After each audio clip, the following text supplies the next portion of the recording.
Balobi diaspora RDC toujours en actualité. Et ça te marambo et qui n'a qui zonga quitté. So boki rumeur quelque part. Il y a comme malamon na diaspora RDC. Au monde en rumeur te. Au monde en vraiment en être égalité. Alors, papi mbava. Tout le belaye. Les lobabio papi mbava monde en ate. Oh atikine musique. Oh atikine boy. Oh coupé décalé koufi. Oh ning. Les autres de bon monde a besoin à venir papi mbava. Diaspora RDC. Toujours na souci à servir bino. À ça déjà na biso. Ah papi mbava so ko ya déjà. Olobana batukie ozalaka lisusu te tozalaka chamana seta calme mchakari kitoko boni chamani normal kala kitoko na public ya bana monde entier mchakari ya Charmouda responsable ba bien Nzambe ndeni santé normale 565 babi papi mbava est-ce que yebi vraiment qu'on a osa parmi éléments ya minene ya makasi ya couper décalé na Afrique mon boye bien normal na ebi responsable ba bien Nzambe na do gérer tous les décalistes. Mais comment couper décalé na RDC précisément na Kinshasa couper décalé balobi ekufi te esengaki mushakari apema soto ngato continuer mbetam supe ba monanga te ba mona na cimetière mbava daya esengaki na pema na ngonga oyo ye moko pena dunda diaka o adia mokili na maya adia mokili na moto tininga suna ko dunda na ko lea bango tout ba pauvre mitema mabe na ba riche mitema mabe balobi o ezande site ya ba vérité to ngato ka nomba va kufi na ndenge nini loba vérité ngokufa na ndenge nini bango mbava kufa te bango nde bazo kufa bazo ebate bazo tala pa comportement kwanga na comportement frites za ndenge moko te tolandaka bango te tolandaka nature ndenge mokili ezotambola to epa tolia kwanga todunda ye comportement frites otikalaka frites tala papi mbava makambo agaya balinga te album asika ezoya double face kotazo balobi papi mbava quoi apparaître na scène malamor to mona que non impact à danger papi mbava na scène abimise loko mbalamoko ebinami partout mokili mobime binyango eza ba mise belé ya minene na mboko yo mise belé ya minene na mboko yo ba loba ba beta musique a bien mais ba zo ba sponsoring te papi mbava yamba la moko brasserie ana Kinshasa brasserie moko ya munene a directement ezoye minto papi mbava succès o yaka na ngomba la moko na ezalaka di en quoi o yamba la moko zuma mo sponsoring jamana seta public ya mushakari ya Charmouda ba sepeli double face kotazo yango bana kine ezoya mabe adunga papi mbava nabi question na ngeza boye eloko na yo bimisa liboso wana et ça la succès ya grave malamor to moni ozwa pe sponsoring directement ya brasserie na mboko yo or que ba misa minene be na mboko ba beta musique ya kitoko ba sponsoring te ba lila pour na sponsoring mais yo malamor to mona ba kabilo ba biloko et ça la succès wana ezalaka di en quoi loba en vérité chamana seta sisi wana bamona wana eze bandela go bon bango bakamwa ngonga na kamwa yango te adunda dia kande ozo kamusanga album ezobima double face kotazo ye moko kotazo azongi lisusu aye kolia ba pauvre mitema mabe na ba riche mitema mabe torobaka toboma moto biso nyonso jamana se aseta biso nyonso jamana se aseta Matoy mangongo gite bash gologota ba ko serrer bino na ndenga ba geze ba katimini bokufi 6 ans plus tard likofi paye bomaki ba pomba bakufa na braza amutatari atoko sala makamnako na tabu ba mama bazonga na ba violer ba mama bibemela ba mai tato komi na ngosko ngangana ndoki bazobunda comment elle était présent et sengi siko adunda dia ka double face kotazo ye mo personne bana kini ba moni na ngonga o ba riche mitema malamu na ba pauvre mitema malamu ba sepeli ba moni bogara ba musicien nyonso na kati Afrique mobimba yeyo Nzambe a coupé décalé adunda dia ka double face o meki kotika ba dundi bana poto bana mukimo bana Suisse Arlette na Suisse na pesi mote na toute la grande famille Chimon na pesi bino mote bana Belgique bana France mote na bino papi mbava bana poto balobi succès ekina wapi bonga baye ba succès na yo ya papi mbava na kutazo succès na ekina wapi lo bana bango succès no ekina wapi bana miki na ngongo ba moni papi mbava ba sepeli tara papi mbava za na responsable ba bien Nzambe azana kanda na bino te yo olonga bila mo silikeli nani tolongoli balamba te tolongoli lega mupepe hein mupepe chaleur makasi photo longola la système c'est bon siko succès wana papi mbava na succès kinda wapi sisa mushakari ezali nango kasi sengaki to tourner ba film na kinda ko tourner ba film si esili na to zongeli to sepelisa public na ngala ba bébé na ngala ba mère na ngai na ba fanatique na nga nyonso monde entier pour succès silité za nango nga moko na ngunga o ba nyonso bazotala nga be délivrance na kati ya monde entier ba monde même Chakari ya Charmouda double face kotazo soko meki pe to dundi to ega pona ba pauvre mitema mabe na ba riche mitema mabe o meki otike za na nezo kipete album eko bimba na ngunga oyo na Afrique double face zoya Babi Star Papi Mbava musicien opportuniste amoni que non succès ça nango lisusu te succès kimi alors Papi Mbava pour azwa peut-être récupérer mon succès wana abengi baninga na ye mususu nani boy bois tout ça la featuring croyant que succès kozongela ngai ya solo wana. Ouais, merci na question na je suis tant azobenga na responsable ba bien nzambe et senga ki na betelo ko moko na ngonga oyo ba leader nyonso na kati ya Congo na fingi bango te bana nyonso babima na sima na ngai na ba masana ngai na ba petit na ngai bazebele solo na tanga ba mapipo ba rei ba Barcelone ba Manix bazebele pona ba musicien mso mikolo ba yebana na kati Afrique bazwa bana na ba produit bango bazana ba talent kasi mutu moko olandela bango ezate banda na koko na bango tina se ya on esenga ki esprit mushakaria esenga union na sangisa bango na kati album a double face eza 10 titres chamoko to tie to yembi pe na bango ba yembi pe wana mapipo rei Barcelone to busante osa ba jango pa zawana nanga moko mushakari akasi double face adunda diaka wana papi tokolobela mamba ya double face wana tozawana ka pona kolobela yango siko choix oyo sali ya babatu yo tangi wana ba mapipo ba DJ Manix choix oyo sali wana par rapport au moni keno bango ne ba na succès comme ça na bango pour succès zongela yo alors te bon surtout sali bongo ezali lokola na miyebite lokola naza responsable ba bien nzambe il faut na la kisanzela bien atika na sima na ngai ngala sala makambo ngala batamalamu so za mutema mabe atoye to sa no kopi okopa neta dunda ya mama adundio. Mais est-ce que vous avez mis vraiment ma pipe à frapper fort oui que non ma pipe vraiment likolo hein responsable ba bien nzambe ye moka ebi pesi nanga kota zawa na ebi kokwa kotika la toujours koko ba DJ Abdul ba DJ Maroula da bango nyoso obi ke bango ba yebi na bango bien sûr moi bi ke non ba frapper ma kitoko makasi mikolo yo kanate ba yebi papa zara papa pelo mo betelo wa kota zo na histoire musique ya Afrique ezate eloko betelo wa kota zo pe nazo loba na bango ba djika ba prêtre ba vrai chéri ba petit na ngai ba lila kama ba gangsta nyonso double face kotazo eloko betelo wa kotazo ezate kasi double face kotazo pauvre mutema malamu na pauvre mutema mabe bagarre linge bundama riche mutema malamu na riche mutema mabe ngamoko alibitre décembre 2016 adunda diaka soko meki koya bana poto balobi Papi Mbava fana na yo ozo décalé botikela ngo bana Brazzaville na Kinshasa mutakoki su décalé azati Papi Mbava tika na yo nangonga oto ba mona ngabilo nyonso akalela mukiti po eza esprit nde nazolo ba bekotazo côté c'est la muki ba otala histoire pa makam na loba na kotazo nyonso kokisami ona lobaki bo moto biso so jama na seta bayoki te likofe ya eboma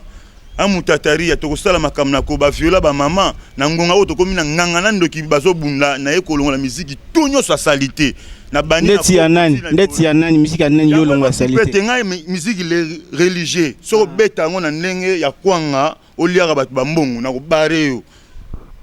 ezala ya mokili na ko bare yo ezala Suède nga partout biloko tout je suis responsable yo yebi bato ano babetaka musique ya kwanga na est-ce que yebi bango yeba bango kwanga na frite to linto yebana to yebana na bizaleli na ko sekate na ko lelate yango peut contribuer bebisa musique Papi Mbava avant to koma ne loko ezo ya wana zongisa na bato lisusu bayoka lisusu na kotazo wana mwa morceau mobo bana poto bayoka bana poto jama na seta bino nyonso koto boali na bana Afrique mobimba dunda diaka double face kotazo Papi Mbava aina kanda ya musique jama na seta to sala dédicace pona ba responsable ba bien nzambe eta ba morceau mo bazonga lisusu bayoka wana kotazo wana babina wana ba riche mitema malamu na ba pauvre mitema malamu betangona Marco Kitenge papa na jeje to kufi e pake komina suka bambila bakiti 4 terrain to bomi moto bino nyoso jama na seta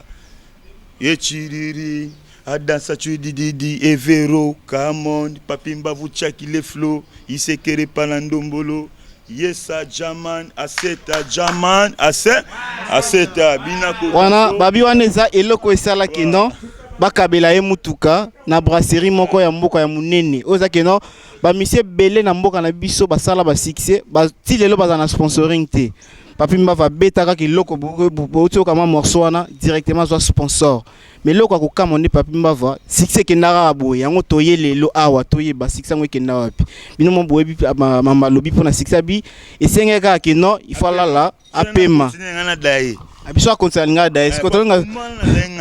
tolinga toyeba alingaka da ndenge bana baki po babomaye papi bana baki po babomayo barisha mitema mabe na ba pauvre mitema mabe bakotaki na carré balia responsable ba bien nzambe senga ki faut pema pona tala bango cadence pané sikil encore tindika chakali na pona dunda sikoyo obike no so tangi bina bakomo na bango bana poto ba lelo mabe taka opesa ba pardonner te pona ngonga o babi Papi Mbava bogara ba mission sakati ya Congo o tcha tembe bakati biso na saki ba pièce de échange ba teki biso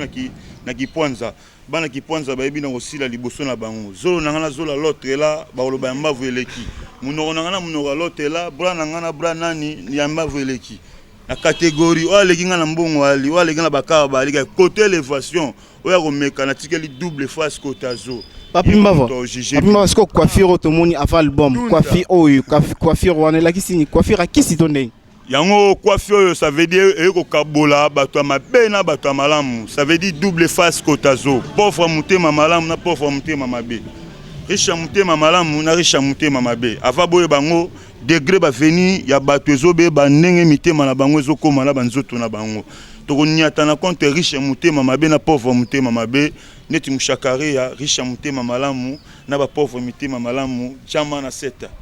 bana poto no boyoki Papi Mbava ça n'engage que lui hein ça n'engage que lui wana za ba propos na ye yemo mutoto lobango ezangaite alors bana poto balingi balobi bazana posa ba coordonner na yo okenda wapi bana posa ba contacter yo Papi Mbava dédicace Papi Mbava boyezonga marché boy alors moi 2-3 salutations bana poto et puis insister na coordonner na yo pesa ba coordonner na po otalema mokili mobima tara diaspora RDC na leli babi biso to système à rumeur te biso za ke no oyoki rumeur kuna et chez bango kuna moni so koti kuna oyoka ba rumeur mais so ye a on a diaspora RDC aussi ba confirmation ma solo alors pour na Papi Mbava bozwa pena ba information nyoso en intégralité Papi Mbava coordonné na yo na moi dédicace ya bata putu so bolanda chama na seta ngana lobaka tout etaka na za responsable ba bien nzambe ba vrai chéri mikili nyoso oyo bazo tambola na ndenge pena ya chargement molimo nzambe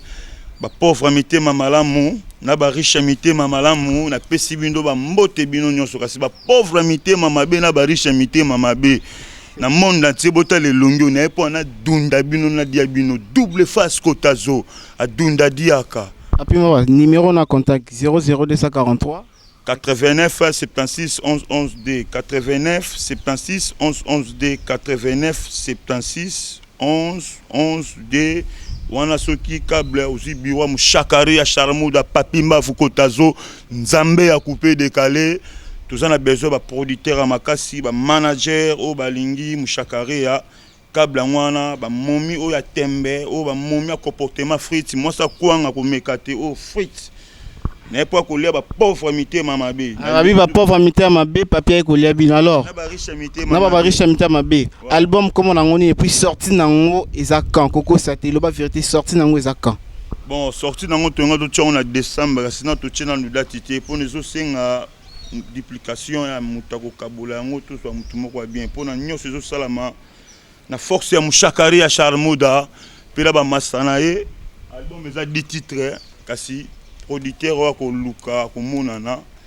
ako charger nango ako ipi ko benga manager kasi biso moko to beta non dépis to boa kango pona bana ba sepela na kati ya feti oyo ya décembre 2016 a dunda diaka double face bana poto bana mokili bayoka no avangu ya biloko yango bayoka avangu balingi baliangai pourquoi bolingi bolianga pourquoi bolingi bolianga boyebi bien na dunda na diaka na liaka na dunda sokyo meki na dundi yo pourquoi olingi odianga balingi badianga oyebi bien nadunda nadiaka sheri nanga dundaka balobi sheri nanga dundaka balobi papi mava balobi ya bagweta ba yupi ya kuna bagweta baye en tout cas bakangi bino na bakraka boko asoko sa sortir baolia na seconde ça c'est mushakari ya Sharmuda na mito ndima keno na mito bango baolia bino wana ya bana na ngai nazaki na 5 tonnes na mabanga jamais voiture à 5 tonnes na mabanga na mema onga mo esimba te na swaki 2 tonnes na boaki la gibana ngamo na tikali na 3 tonnes ko mikolo vraiment wana ezali kama boya te ya ko discuter pété ya bana il faut ndimaka bango sozo finga bana mabi je suis responsable babi nzambe mabi musique étrangère ma musique étrangère Nigeria Côte d'Ivoire ba chocha tara mutu nyoso mi chocha babi botike la musique wana na bato na totanga bakoma papi mbava bozo couper décalé pour botolai et kotazo tikala kotazo nzambe mwana onyowe kotazo na malédiction avec cause wa robo yango na tunika double face yango mute chargé na mais chocha wana ma chocha ça va petit chocha beti bien kasi comportement kwanga na brazazo souffrir ba producteur bazate pa bo zo bo fasunai bo memaye moi bo bimise zate be sobole beta bana bazo kemba petit manix azo beta azo kemba hein ba producteur ba te ba riche mité mama be ba kotito esengi ngamoko so na télé maso na télé mité ba ko dunda pe auction nzambe a coupé décalé pe si décalé mamo ekufi esengi fona télé ma ba riche mité mama la na ba pauvre mité mama la mukoto bazali bo soutenir biso numéro de téléphone ngwana autopesta ki bo benga bandelango sur numéro de téléphone 00243 89 76 11 11 D 89 76 11 11 D 89 76 11 11 D soko bengi aussi responsable babia nzambe adunda adiaka double face babi question mo elinga na mutu babi ndongo longoli pena boye na mo déjà danse wana mulunge tokolongola yango ndo bina yango mulunge mwana obena ngate banzembo la bango nyoso na obina ngo poza banzembo na ngai ngana ça va mulunge wana ça va bina nga koita na beta ba mulunge na bina ba bekolo ka ba pesi na nga ba rei bango nyoso na bina ka bango donc papi malinga bakeno bato wana so mulunge o chocha o araignée qui règne partout wana baba petit na yo selon yo bango nyoso na ba masape bazali kasi na ndenge système bola kenge oya ko boya ngo na ebité double face mu télécharger ne ponga na epona ba pauvre mité mama be na ba riche mité mama be na corriger ba bungi nzela bazonga na nzela oya ko boya na otinda dunda e mo ga charger na tunu ka juste question mon poto ka bwana yo chocha araignée qui monte mulunge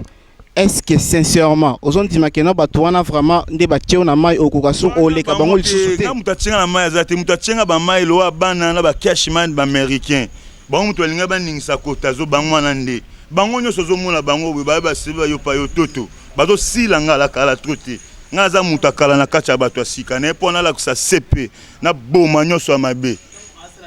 DJ Arafat ça va DJ Arafat bango nyoso tonga na osala succès bango bazo mela biberon. Merci beaucoup bana Kinshasa bana monde entier bana Brazzaville bana Congo mobimba bana poto bana Suisse les zigwe bino nyoso ba gangsta nyoso amikili ba gangsta nyoso Afrique ba riche mité mamalamu na ba pauvre mité mamalamu boke bana ba pauvre mité mamabe na ba riche mité mamabe na ko dunda nga mana osepela oba ndela susu ko pesa numéro na téléphone pona ebike non o eza site mo boye Diaspora RDC Diaspora RDC ils a cité le belarba rumeur T ils a cité à copier sa information donc on a intégralité dans moi et banditi sous information papi mbavo boy azu numéro na téléphone à PCB dans le bino bana poto bana mokili moma bana monde entier pour réagir à travers ces numéros papi mba auto PCB bo benga yebo sola na producteur manager ba tout nyoso pour nga papi mbava yeyo pourquoi bolingi bodiangai pourquoi bolingi bodianga boyebi bien na dunda na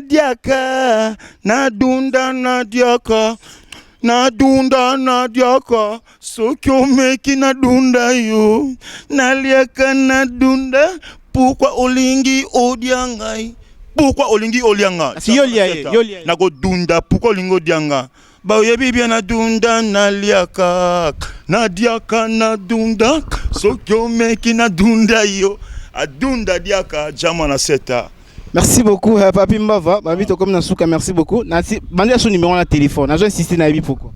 jamana seta na ba riche mité mamalamu 89 76 11 11 D 89 76 11 11 D responsable Bababia Nzambe Mouchakari Charmouda.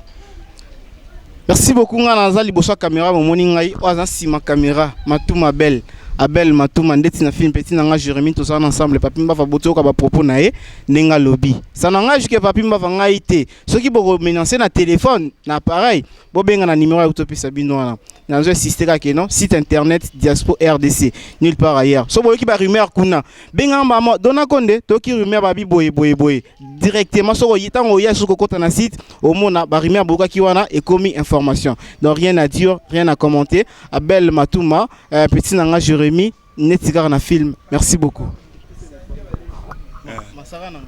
Chamana seta ateki molimo wa yetuba ateki nzoto wa yetuba akabima desu wa ye kakak akabio akabima sawa ye ateki masawa yetuba ateki nzoto wa yetuba akabima desu wa ye ukabima desu ye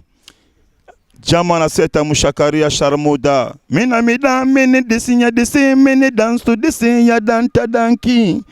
Mina mida mene desinya desi mene dance to desi ya danta danki. Mina mida mene desinya desi mene dance to desi ya danta danki. Igo bigo halanda tishiki tingalingaling.